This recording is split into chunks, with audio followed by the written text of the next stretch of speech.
Amen. uJesu Kristu inkosi. Ngiyabingelela kubo bonke abazalwane basekhaya leZwi nasentabeni kaJehova kuyabonelela.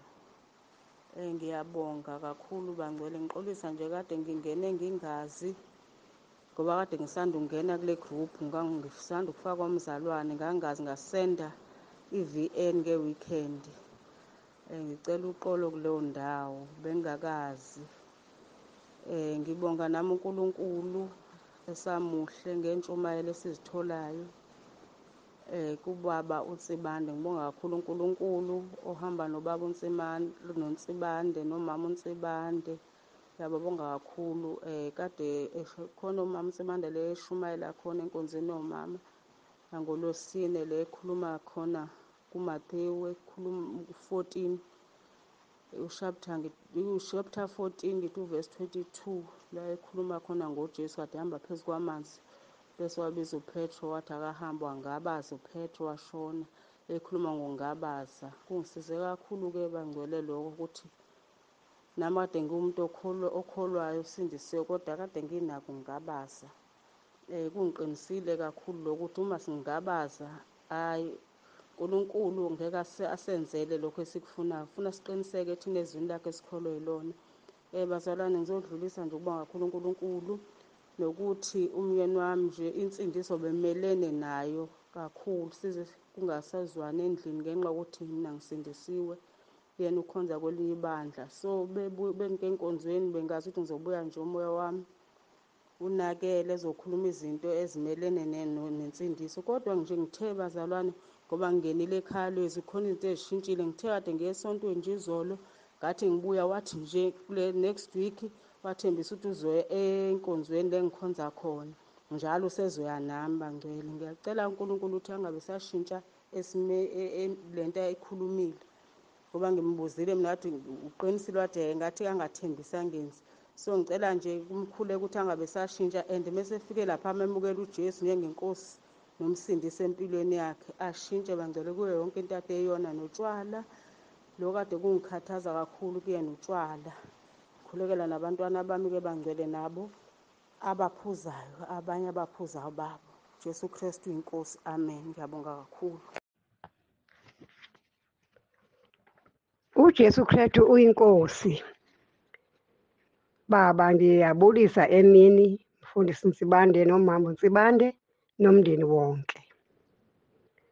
Incwadi yamaHubo chapter 20 verse 4 ithi, makakunike njengokwenhliziyo yakho, afeze icebo lakho lonke uJehova. Makagcwalise zonke izicelo zakho. Amen. Baba, ndizobonga kuwe nini ngokumlalela uNkulunkulu xa athi vula igroup, ngoba uNkulunkulu yena ubona lapho singaboni khona thina. Yena wayeyazi into yoba ekuhambeni kwesikhathi onke amabandla azawuvotela uSathana abe ngakasathani. Namhlanje xa ndibuka amabandla wonke alilizwe nje wonke nabanezambulo ezinkulu, izambulo ziphuma phantsi kweenwele ezinkulu zikaJezebheli, imilomo ibomvu, bayayokozela. Isinxibo nje, eyi Nkosi yami, siyaswabisa kumntu ozophuma izambulo uthi ka umbone umbheka umbone ukuthi ulilizwe.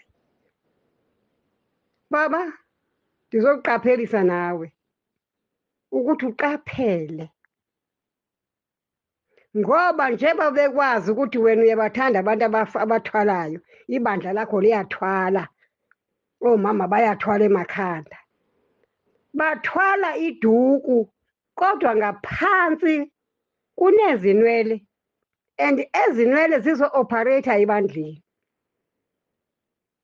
Baba, uSathana uyawenza umoshile umsebenzi kaNkulunkulu, umoshile umsebenzi kaNkulunkulu, amabandla amakhulu awaziwayo. Amen.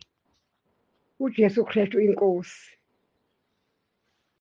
uJesu Kristu inkosi babe. Ngiyabingelela babe kuwena make nebazalwane bonke. Ngitawutsandza kusho babe kuthi uNkulunkulu akakajabuli ngekweshumi lekulethwe ekhaya lokunye hayi konke. Kunale kungangamukeleki uNkulunkulu lokulethwako akakasisite uNkulunkulu babe akasisite. Namhla ngibone lomnye sisi njena wanginiketa imali wangipha njena ngase ngiyakhipha kweshumi ngiyakufaka ekhaya sengibona lo sisi lempilo la iphila akusiyo nale ndlela le mali ayithola ngayo akusiyo lengiyo. Esikhundleni mhlambe ngikhulume naye nangisaboniswa ukuthi ngithi hayi uyathi asuzame kuphila kanje kanje ngivele ngikhalele kweshumi ngithi kanti kweshumi lengakumikisa ekhaya kwakungcolile kimi babe kunalokuthi uNkulunkulu akajabuli ngathi thina sibazalwane ngendlela lesenta ngayo ngenza mayelana nakweshumi. Lokunye kweshumi kuyafika kungcolile kungasiko nalokudzinga kusisi ngabe ngake sikulethe, but because sibambe kuthi thina sibazalwane ngingabekisa nje babe tinyenti tintfo letingenta kweshumi kungcole khanze kulomyune uchubeka nesport mabhokli store uchubeka nemabhizinisi lati kahle kusakusiko kona loku kahle.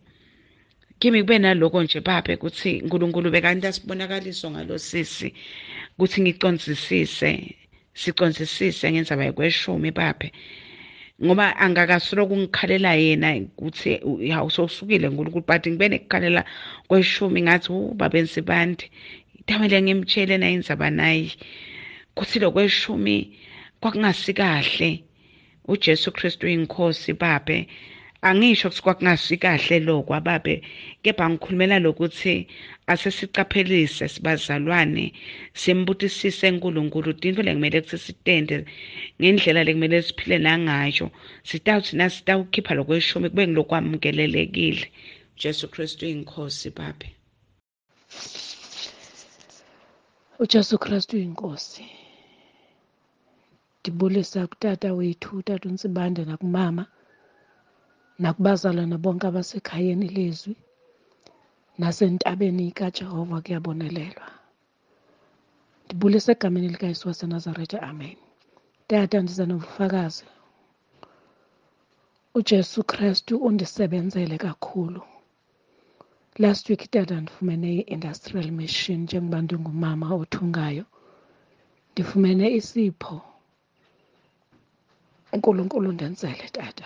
Industrial machine ebengeke ndikwazi ukuyithenga tata xa ndijonga imali yayo bengeke ndikwazi ukuyithenga. Ndiyabulela kakhulu tata, imisebenzi kaNkulunkulu yamangalisa. Ndibonga nokuba sekhayeni leZwi kukhulu uNkulunkulu andenzela kona. Ndiyabulela tata, uThixo akusikelele nabantwana bakho, uThixo asigcinele wena. Imfundiso zakho tata, izeluleko zakho uThixo asiphe ukuba sikwazi ukuzenza, sikwazi ukwenza ngokwezwi lakhe, ngokwentando yakhe. Ndiyabulela tata, uJesu Kristu inkosi, amen. uJesu Kristu uyinkosi. Ngiyabingelela Apostle Dr. Ntsibande nomndeni wakho baba. Ngibingelele abazalwane bonke ngegama likaJesu elinamandla. Ngibingelela abazalwane entabeni kaJehova kuyabonelelwa nasekhaya leZwi. Ngilethe ubufakazi baba. Ngibuye enkonzweni ebengikiyo kulahleka iy'nkomo isibaya sonke. Ngabikela ubaba wayesethi angene emkhosini. Kade sengike ngafonela omunye umzalwane uLindwe Ngcobo engamfaka la, naye wathi nje ngene emkhosini. Ngangena emkhosini baba, kuthe ngosuku lwesine kwafika nje ukuthi ake ngiphume ngiye kumlungu owayethe khona inkomo yabona athathwa emgaqweni. Uma ngiphuma kulo mlungu amehlo ami bese ngiwabhekisa nje entabeni, bese kuthi nje esikhoxeni kude bese ngathi enye emhlophe ebusweni iyangilunguza. Uma ngibiza amaphoyisa nomphakathi wonke ubusufuna le nkomo eza amaphoyisa kiwa khona kwathola ukuthi yizo. Ngithi uJesu Kristu inkosi. Bazalwane, kungisize kakhulu ukungena emkhosini. Ngiyambonga kakhulu uNkulunkulu ngemfundiso esiyifunda uDr. Ntsibande yomkhosi. Besingayazi kahle le ndaba ukuthi kanti inkulu iyasiza kangaka. Ngithi uJesu Kristu inkosi. Amen. uJesu Kristu uyinkosi. Baba, ekuseni ngibingelela ubaba uNtsibande, ngiphinde ngibingelele nomama uNtsibande, ngibingelele bonke abazalwane basentabeni kaJehova iyabonelelwa. Ngibonga kakhulu, ngibonga uNkulunkulu kakhulu kulela viki lokuphela kwenyanga ngahamba ngaye eGreenstone. Ngathi uma ngifike eGreenstone ngahlangana nenye intombazane yathi masifika e-Discam yangithengela konke izinto zazenza u-600 ngise-Discam. Yaphinde futhi saye eWoolworths nayo ngelanga elilodwa yaphinde yangithengela yangikhokhela yonke into engangiyithatha eWoolworths. Ngithi uNkulunkulu, ngibonga nje uNkulunkulu ngemisebenzi yakhe emihle angenzela yona. Ngibonga konke nje uNkulunkulu asengenzele khona empilweni yami. Ngithi uJesu Kristu uyinkosi. Ngithi angeke ngize ngisuke kuye ngaso sonke isikhathi ngiyohlala ngithembele kuye. Ngiyabonga kakhulu baba uNtsibande nomama uNtsibande. Ngibonga imithandazo yenu, ngibonga ukusiza kwenu, ngibonga konke nje esensenzele khona ey'mpilweni zethu. Ngithi uNkulunkulu ngicela ukuthi angigcine ngaso sonke isikhathi. uJesu Kristu yinkosi. uJesu Kristu yinkosi. Ngizokuthula nokwenama enhlizweni yami. Ngizokuthula nokwenama enhlizweni yami. Ngizokuthula nokwenama, ngizokuthula nokwenama, ngizokuthula nokwenama enhlizweni yami. uJesu Kristu inkosi. Ngiyabingelela ubaba uNtsibande nomama uNtsibande, abazalwane bonke basentabeni yendlu kaJehova kuyabonelelwa, abazalwane bonke basekhaya leZwi. Ngithi uJesu Kristu inkosi. Haleluya. Ngiyabonga abazalwane engikwenzelwe uJehova. Ekuqaleni nje kokuba nami ngenze njengoba abazalwane kade befakaza ukuthi uma bengeniswa kweshumi ekhaya leZwi bayasizakala. Ngathi nami ake ngenza ngafaka bekokuqala njengoba nje kuphele uSeptember. Ngiyamangala uJehova ukuthi usevele wangenzela izimangaliso kumanje kulo msebenzi ebengwenza obunganyakazi kungenzeki lutho. Ngivele ngathola ithenda bazalwane yawo wonke umsebenzi wami ongiwenzayo ohlukene kathathu, ongangoba kudingeka ukuthi ngithole abantu, ngiqashe abantu abazongisiza, ngeke ngisakwazi ukuthi ngiwuqhube ngingedwa. uJesu Kristu inkosi. Amen. uJesu Kristu uyinkosi. Ngiyabingelela baba ekuseni, ngibingelela ubaba mama, abazalwane bonke entabeni yendlu kaJehova kuyabonelelwa, abazalwane bonke basekhaya leZwi. Baba, nginobufakazi obukhulu bokumbonga kakhulu uNkulunkulu enhlizweni yami. Ngiyambonga uNkulunkulu, ngiyamdumisa, ngithi akasoze abekhona njengaye. Ubufakazi bami bula ekuthenini siloku ngaqala ukungeniswa kweshumi endlini yenkosi, ngibona uNkulunkulu engibusisa ngendlela eyisimanga. Ngenyanga edlule ngike ngalahlekelwa imali. Umfana wami ngimthumile ebhenki eyodiphozitha imali, kanti uzoshiya ikhadi.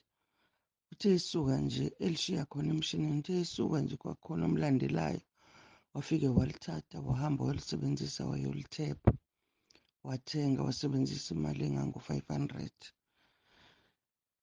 Kwafanele ukuthi angihambe ngiyoripota. Ngabona sengibona ama-message engena. Ngase ngiyayivala ikhadi. Ngahamba-ke ngayoripota ebhenki. Hhayi-ke balivala ikhadi, bangenzela ikhadi elisha. Base bethi angifake ikhesi. Ngavula icala-ke, okay-ke. Ngalinda-ke bathi angizolinda inyanga. Ngalinda. Ngithe ngisalindile nje kanjalo kwaqhubeka ikhadi lasebenza. Laswayipa kuma-toll gate. Laswayipa kuma-toll gate. Ngabuyela kubona ngayobaripota bathi ngayoripota bathi angivule ikhesi yesibili ngayivula. Kodwa bangithembisa ukuthi imali izobuya. Okay, ngingazi ukuthi-ke kambe izobuya kanjani, kodwa ngayitshela ukuthi kuzobuya le esetshenziswe ikhadi selivaliwe. Uthe mase ngithi ngiyafona ngithi ngiyalandela ngoba bathi mase kuphela inyanga ngilandele ngizwe ukuthi bahawufa. Mangithi ngiyafona, mangithi ngiyakhuluma nomlungu lo engikhuluma naye wangichazela ukuthi hhayi imali izobuya naleya eyasetshenziswa ngoba umuntu owathatha ikhadi waswayipa e-KFC, waswayipa e-bottle store, wathi izobuya naleyo. Awu, ngabuka nje ukuthi amandla kaNkulunkulu-ke lawa angenelelayo kule nto. Akukwazi ukuthi kungabuya imali eyaswayipa ikhadi lingakavalwa. Ngalindela nangempela ngibona imali isibuya. Ngiphakamisa nje ukubonga. Ngiphakamisa ukubonga uNkulunkulu amandla nemfihlakalo asengeniseni okweshumi. Ngiyambonga kakhulu uNkulunkulu Baba ngithi uJesu Kristu uyinkosi. Amen.